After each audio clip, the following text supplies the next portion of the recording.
Hello friends, welcome to analytics. तो आज हम भी इस वीडियो में ये बताएंगे कि जो बीपीएससी के थ्रू जो आंसर की प्रोविजनल आंसर की दिया गया बीपीएससी लेक्चरर के लिए, उसमें से कुछ क्वेश्चन का जो आंसर है वो गलत है। तो उसके लिए आप ऑब्जेक्शन रेज कर सकते हैं, जिसका कि डेट जो है 11 अक्टूबर तक का दिया गया है, जैसा कि नोटिफिकेशन में बताया गया था। ठीक है, तो ये नोटिफिकेशन था, उसमें इस फॉर्मेट में फिलअप करने के बाद आप स्पीड पोस्ट कर दीजिएगा विथ प्रूफ के साथ में। 11 अक्टूबर तक वहाँ पहुँच जाना चाहिए बीपीएससी ऑफिस। ठीक है, जो फॉर्मेट इस तरह की तरीके से, ठीक है, जो भी क्वेश्चन नंबर है उसका जो आपका ये रहेगा पीडीएफ में, उसका नंबरिंग और ये क्वेश्चन नंबर यहाँ पे जो प्रोविजनल की में जो आंसर की वो यहाँ रहेगा, और आपके द्वारा जो भी है वो दिया गया यहाँ पे आंसर, और जो सोर्सेस जो आप दे रहे हैं उसका, और नीचे साइन है और मोबाइल नंबर है। ठीक है, ये सब डाल करने के बाद एक पीडीएफ बना करके आप साइन करने, प्रिंट आउट निकाल के साइन करने के बाद आप इसको भेज दें। ठीक है, 11 अक्टूबर तक का है। जो क्वेश्चन नंबर है ऑब्जेक्शन के लिए जो मैं दिखाऊं, तो क्वेश्चन नंबर जो 7 है, पता नहीं शायद किसी सेट में शायद इसका आंसर अपवर्ड भी दिया है लगता है। तो आप देख लीजिए किसके सेट में क्या दिया आंसर।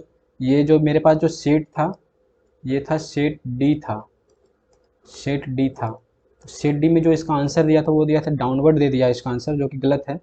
अगर आप देखें तो समेशन ऑफ, ठीक है, वर्टिकल फोर्सेस आप करते हैं इक्वल्स टू जीरो, तो यहाँ से ये है पी, यहाँ है 2p और यहाँ F3 है। तो अगर आप करते हैं p, ठीक है, इससे आप अपवर्ड ले रहे हैं तो p, और बाकी जो इक्वल टू में ये जो डाउनवर्ड वाला होगा दोनों फोर्स, 2p प्लस F3। ठीक है, तो F3 जो यहाँ से आ जाएगा वो आ जाएगा आपका p माइनस 2p आ जाएगा। तो F3 इक्वल्स टू जो आ जाएगा यहाँ से, ये आ जाएगा माइनस p। मीन्स कि अपना जो एजम्पशन था वो था डाउनवर्ड का, बट आया क्या, ये अपवर्ड माइनस में आ रहा, तो मीन्स कि ये हो जाएगा अपवर्ड हो जाएगा। ठीक है, ये हो जाएगा अपवर्ड में। सिमिलरली आप अगर हॉरिजॉन्टल फोर्स समेशन ऑफ आप एफ ये हॉरिजॉन्टल फोर्स को भी करेंगे, उससे पहले कि आप ये जो वैल्यू है आपका F2 का, वो F1 का, वो निकालना पड़ेगा, कैलकुलेट करना पड़ेगा।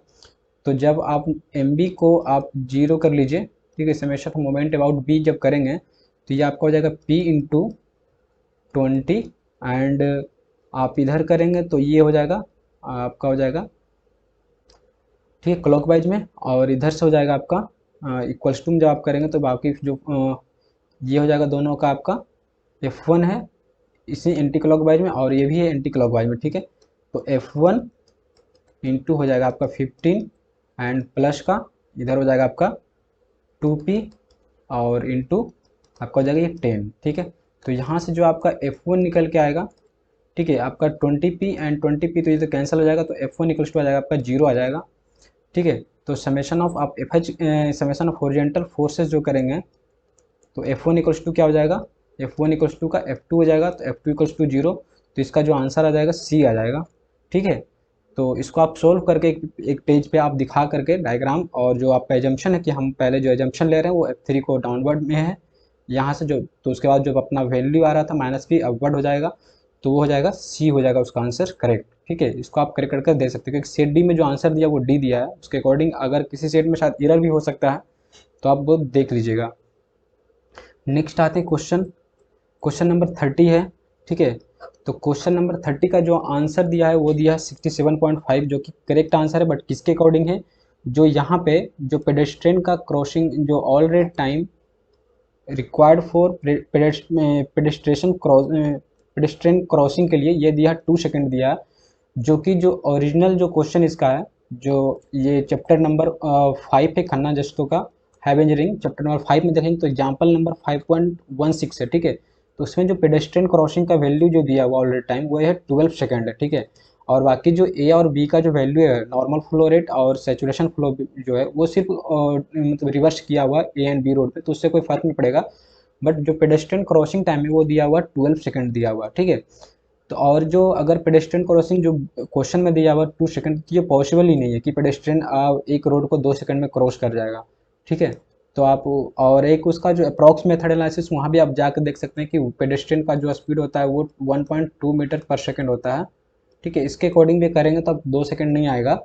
तो इसका जो ओरिजिनल क्वेश्चन था उसमें था 12 सेकंड था, इसके अकॉर्डिंग आप जब सोल्व करेंगे तो सारा वैल्यू ऑलरेडी पहले क्वेश्चन में गिवन था। इस क्वेश्चन में ज़्यादातर जो क्वेश्चन आया था उसमें ऑलरेडी कुछ कुछ कैलकुलेट करके वैल्यू दिया था। जैसे आरसीसी का स्लैब का क्वेश्चन था, उसमें ऑलरेडी कैलकुलेट करके इफेक्टिव डेप्थ भी दिया हुआ था। तो इसके अकॉर्डिंग जब आप देखेंगे तो आंसर जो आएगा आपका 67.5 सेकेंड आ रहा था, जिसके अकॉर्डिंग जो आंसर है आपका 67.5।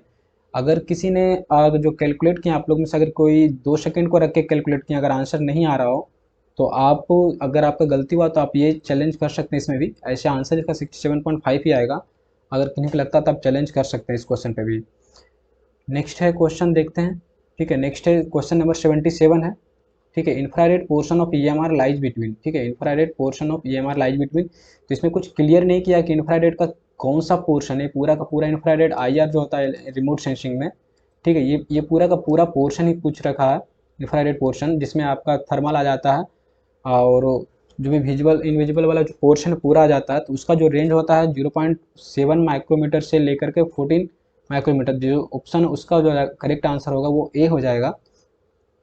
इसका रेफरेंस में आप देख सकते हैं कि आप बीसी पूनमिया का जो वॉल्यूम 2 है सर्वे, चैप्टर नंबर 16 में जाएंगे तो टेबल नंबर 16 है। ठीक है, टेबल नंबर 16 में जाएंगे तो ये जो है आपका इंफ्रारेड का पोर्शन है, रिफ्लेक्टेड एंड थर्मल इंफ्रारेड, पूरा इंफ्रारेड का यहाँ से पूरा यहाँ तक का। ठीक है, तो 0.7 से 1, और उसके बाद जब आप जाएंगे तो प्रिंसिपल एटमॉस्फेरिक विंडोज 8 से लेकर के 14 माइक्रोमीटर थर्मल रीजन इसमें आता है इंफ्रारेड का। ठीक है, तो ये पूरा रीजन इसमें पूछा नहीं कि रिफ्लेक्टेड आईआर या थर्मल आईआर, सिर्फ पूछ दिया तो इंफ्रारेड पोर्शन पूछ दिया। अगर वो बीपीएससी ने इसको अगर मान के दिया है तो आप टेबल नंबर 16.2 में जाएंगे तो ये पूरा इंफ्रारेड रीजन में ये पूरे को डाला। ठीक है, visual region blue green and red है, एंड इंफ्रारेड रीजन में जो है नियर इंफ्रारेड, मिड इंफ्रारेड है, फिर मिड का है, उसके बाद थर्मल है एंड थर्मल का है। ठीक है, टोटल जो वैल्यू 0.7 से लेकर के 12.5 तक का है। तो इसके अकॉर्डिंग जो इसका जो टोटल जो रेंज हो जाएगा 0.7 से लेकर के ये आपका 14 तक हो जाएगा। ठीक है, माइक्रोमीटर तक हो जाएगा इसका आंसर। अब विवेशन ने किस बेसिस पे दिया आंसर, ये इसका तो कुछ क्लियरिटी है नहीं, तो आप इसको चैलेंज कर सकते हैं कि कुछ क्लियर करने के लिए किस सोर्सेज से किया है, वो क्या रीजन इसका है। इंफ्रारेड पोर्शन अगर पूछ रहा है इसके बारे में तो ये भी हो सकता है आंसर, बट जैसे पूरा जो होता है इसका रिमोट सेंसिंग में इंफ्रारेड का पोर्शन ये पूरा यहाँ तक होता है 0.7 से लेकर के ये हो जाता है आपका 14 माइक्रोमीटर तक रहता है इंफ्रारेड का। उसके बाद आता है आपका रडार का आता है, उसके बाद रेडियो का आता है। ठीक है, तो इस क्वेश्चन को भी आप कर सकते हैं। तो ये 3 क्वेश्चन था, और इसका जो रेफरेंस एक इसके डुगल बुक में भी है सर्वेइंग का, आप देखेंगे। ठीक है, तो उसमें भी जो आपका पूरा रेंज बताया गया यहाँ तक तो विजुअल ही है 0.4 से लेकर के 0.7 तक का। उसके बाद आप देखेंगे रिफ्लेक्टेड इंफ्रारेड। ठीक है, जब आप आएंगे तो यहाँ तक जो फोटोग्रामेट्री तक यूज होता है। ठीक है, उसके बाद जब रिफ्लेक्टेड रीजन आएंगे यहाँ से तो 0.7 से लेकर के 0.3 है उसका, जिसमें ये सब है, और उसके बाद 1.3, उसके बाद which is individual and thermal infrared ranging जो इसका है टोटल है यहाँ तक मिड वेव इंफ्रारेड मिला करके 8 से लेकर के 14। तो मीन के टोटल जो इंफ्रारेड रीजन हो गया 0.7 से लेकर आपका 14 तक हो गया। ठीक है, तो आप ये भी दे सकते हैं इस, ये शायद अगर किन्हीं के पास ये पुराना एडिशन होगा, ये शायद पुराना एडिशन है तो उसमें चैप्टर नंबर 8 में है। अगर आप न्यू एडिशन 6 एडिशन वगैरह तो उसमें चैप्टर 6 में होगा। ठीक है, चैप्टर 6 या पुराना एडिशन है, ये न्यू में शायद होगा 4th एडिशन या 6th एडिशन, 4th एडिशन शायद होगा। अगर आप उससे पुराना 2nd एडिशन में देखेंगे तो चैप्टर 8 में होगा शायद ये। ठीक है, चैप्टर 8 में होगा, ओल्ड में लिख देता हूँ मैं यहाँ पे। और इसमें देखेंगे तो ये है जो 15th एडिशन है। ठीक है, 15th एडिशन का बुक है ये है, ये उसमें जाकर के आप देख सकते हैं। ठीक है, और इसके डुगल का जो बुक है ये चैप्टर 6 या चैप्टर 8 में होगा, वह देख लीजिएगा रिमोट सेंसिंग का। ठीक है, ये 3 क्वेश्चन था। उसके बाद एक क्वेश्चन मेरे से कैलकुलेट करने में शायद गलती हो गई, तो वहाँ पे एक फ्रॉड नंबर वाला था। तो ट्रायंगल का जो होता है फ्रॉड नंबर, ठीक है, वो हो जाता है √2v/√GY हो जाता है। तो ये जो आपका वैल्यू हो जाएगा ये हो जाएगा आपका FR। ठीक है, आपका रेक्टेंगल का हो जाएगा। ठीक है, रेक्टेंगल का हो जाएगा। तो ये जो वैल्यू वहाँ पे दिया हुआ था √2 दिया हुआ था पहले से, तो ये हो जाएगा √2 डिवाइडेड बाई √2 इक्वल्स टू का ये हो जाएगा फ्रॉड नंबर रेक्टेंगल का। तो ये कट करके 1 हो जाएगा, तो जिसका वैल्यू हो जाएगा आपका फ्रॉड नंबर रेक्टेंगल का ये हो जाएगा 1 हो जाएगा। ठीक है, तो वहाँ से उसका आंसर सही था।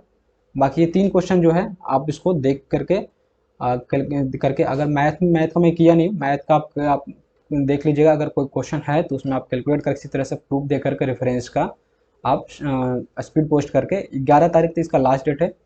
ठीक है, ये करके आप शाम 5 बजे तक वहाँ पहुँच जाना चाहिए, 11 तारीख तक। ठीक है, इसी फॉर्मेट में बना करके पीडीएफ में आप कर सकते हैं। ठीक है, तो इसका जो इमेजेस होगा मैं एक पीडीएफ में करके टेलीग्राम चैनल पे जो है अपना है एनालिटिक्स का टेलीग्राम जो चैनल है उसमें मैं भेज दूंगा। ठीक है, ये जो क्वेश्चन का है ये मैं भेज दूंगा, उसको आप लगा सकते हैं। एक मैं पीडीएफ में करके या इमेज में करके भेज देता हूँ, और ये भेज देता हूँ इमेज, एंड फिर दिस में ये भी इमेज भेज देता हूँ और ये भी भेज देता हूँ। ठीक है, ये सारा मैं वहाँ पे शेयर कर दूंगा एक पीडीएफ में रेफरेंस लिख करके। So thank you, thanks for watching.